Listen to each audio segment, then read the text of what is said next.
What you're about to see will destroy you. A homeless woman clutching a letter from 30 years ago. She looks up at the billionaire standing before her and says the four words that will change everything forever. This isn't just a story, this is the moment a man's entire world collapsed and was reborn. Marcus Wellington III stepped out of his black Bentley, $1,000 shoes touching the cracked pavement of Elm Street for the first time in 3 decades. 3 decades here he was worth $2.8 billion, standing before the house where his family once couldn't afford to keep the lights on. But something was wrong, dead wrong. The house looked abandoned, windows boarded up, paint peeling like old skin. The white picket fence his father built with his own hands, now rotted and falling apart. Marcus had bought this house to tear it down, to build a monument to how far he'd climbed from poverty. But as he approached the front door, he heard something that made his blood run cold. Crying. Someone was inside his house. The smell hit him, wood smoke, just like his mother used to make when they couldn't afford heat, lighting fires in the old stone fireplace to keep them warm. Marcus hadn't smelled that scent in 30 years. The front door was unlocked. Of course it was. Hello, his voice cracked. When was the last time Marcus Wellington III's voice had cracked? The crying stopped. Silence. He stepped inside and it hit him like a physical blow. This was the house where his mother had sung him to sleep. When bill collectors called, where his father worked 3 jobs just to keep food on the table. The floorboards creaked, the same creak from when he was 7, sneaking downstairs for water. Some sounds never leave you, and that's when he saw her. She was sitting at his mother's old kitchen table. How was that table still here? The woman looked 50-something, worn clothes, gray, tangled hair, face weathered by years of living rough, but her eyes brightest blue he'd ever seen, like chips of summer sky. Filled with tears in her hands, she held an envelope, old yellow, with AG our hymn. She whispered, "You're the little boy from the pictures." Marcus felt the world tilt. What pictures? He gestured toward the mantelpiece. Marcus turned, and his knees nearly buckled. Photographs he thought were lost forever, pictures of him as a child, his parents. Christmas mornings when they'd had nothing but each other, but somehow that had been everything. Your mother, the woman said, she asked me to keep them safe. Impossible. His mother died 15 years ago. He'd paid for the funeral, but hadn't been there. He'd been in Tokyo closing a deal, always closing a deal. "My name is Sarah Chun. Your mother saved my life once." Marcus felt like he was drowning in memories he'd spent decades trying to forget. 20 years ago, I was living on the streets, dying. Really, your mother found me outside Peterson's Market. She bought me food, sat with me while I ate. She didn't look at me like I was less than human. The envelope felt like it weighed 1,000 pounds. She did that every week for 2 years, until I got clean, until I found a reason to keep living. Sarah continued. When she got sick, she called me, said you'd lost your way, that success had built walls around your heart, so high that even she couldn't reach you anymore. Marcus felt punched in the stomach because it was true. When was the last time he'd called his mother just to talk? When was the last time he'd told her he loved her and meant I couldn't remember? God help him, he couldn't remember. Sarah extended the envelope. His name written in his mother's careful cursive, Marcus Daniel Wellington, not Marcus Wellington III, just Marcus. With trembling hands, he opened it. "My dearest Marcus, if you're reading this, that I'm gone and you've finally come home, I need you to know that every day I was proud of you. Even when you stopped calling, even when you built that wall around your heart so high, I couldn't climb over it anymore. You became everything I dreamed you could be, but somewhere along the way you forgot the most important thing. I tried to teach you money isn't the measure of a man. Marcus, love is that. Love is still there, son. It's just buried under all that success Sarah will tell you the rest about. The promise I made, but first, I need you to remember who you were before the world told you who you should be. Need you to come home, not to this house, but to yourself. All my love, Mom. P.S. Check the floorboard under your old bed by the time Marcus finished reading. Tears were streaming down his face. What promise? Marcus asked, voice broken. Your mother knew you'd probably tear this house down. She asked me to make sure that didn't happen because of what's upstairs. What's upstairs? Memories, Marcus. Your childhood bedroom, exactly as you left it. They climbed the narrow staircase before opening his bedroom door. Sarah said, I need you to know something else. I'm dying. Marcus, cancer stage 4, 2 months left. Sarah, I'll pay for treatment. She shook her head. It's too late, but there's something else you can do. Help me finish what your mother started. She opened the door. Everything was exactly as he'd left it 30 years ago. Star Wars sheets Seventh grade homework scattered on his desk, but it was the walls that destroyed him. Every inch covered with drawings, all of the same thing. Houses, simple houses with smoke from chimneys, flowers in windows, families visible through curtains. Happy families. You wanted to be an architect, Sarah said softly. But not for rich people. You wanted to build homes for families who needed them. One drawing showed grown-up Marcus beside houses with a sign. Marcus's family homes. Everyone deserves a place to belong. Completely forgotten. How had he forgotten? Under his bed, Marcus found the loose floorboard inside a wooden box containing another envelope and letter. Marcus, the envelope contains the deed to this house I never sold it. Too many dreams are built into these walls. You'll also find deeds to 12 other houses on this street. I bought them whenever families were about to lose them. I've been renting them back for whatever they could afford. Some months that was nothing. Everyone deserves a home now. They're yours. You can tear them all down and build something grander. You can remember the little boy who dreamed of building homes for families who needed them. But remember, we don't build monuments to ourselves. We build bridges to each other. I love you always, Mom. Marcus sat on his childhood bed holding deeds to 13 houses, feeling something crack open inside his chest. She bought them all, he whispered. Sarah nodded with money. She didn't have worked 3 jobs into her 70s, all so these families wouldn't lose their homes. The bank is foreclosing next month, Sarah continued. Without someone to pay off your mother's loans, these families will be homeless. Marcus did the math. A few $100,000. He spent more on his car collection, pocket change, but for these families, it was everything. Sarah led him to the window. Below was a community garden, families working together, children playing between vegetables, neighbors sharing tools and stories. Your mother started this, she said. It reminded her of victory gardens when communities came together to survive. Marcus watched a 7-year-old boy helping an elderly man water tomatoes, the same age Marcus had been when he'd drawn those happy families. Sarah, yes, will you help me remember how to build bridges instead of walls?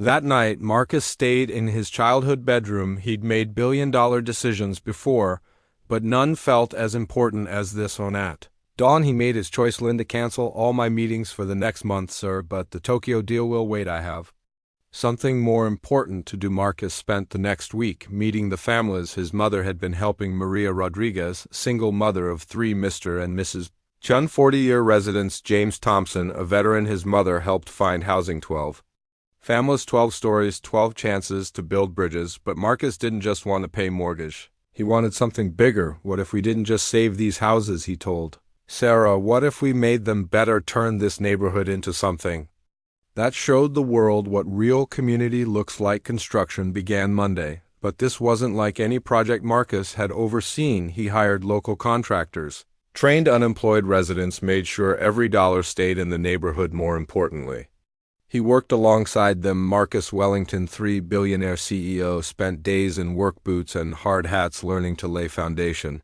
stones and install solar panels. His hands became calloused from honest work, and he loved it. Your mother talked about you all the time, said James Thompson as they painted together. She said you were just like your father. Marcus had rarely heard his father mentioned. He was a dreamer, always working on projects to make the neighborhood better. Your mother said the only difference between you and him was that you had the resources to actually make those dreams come true. Resources. Marcus had spent 30 years thinking resources meant money, but standing here covered in paint and sweat, surrounded by families, building something beautiful, he realized his real resources were his hands, his heart, his ability to bring people together. As weeks passed, the neighborhood transformed, but Sarah grew weaker. Marcus found her one morning in the community garden, struggling to breathe. I don't want to die in a hospital, she said. I want to die here, in the place your mother helped me find my way back to life. Over the past month, Sarah had become more than a connection to his mother. She'd become family. Do you see it? She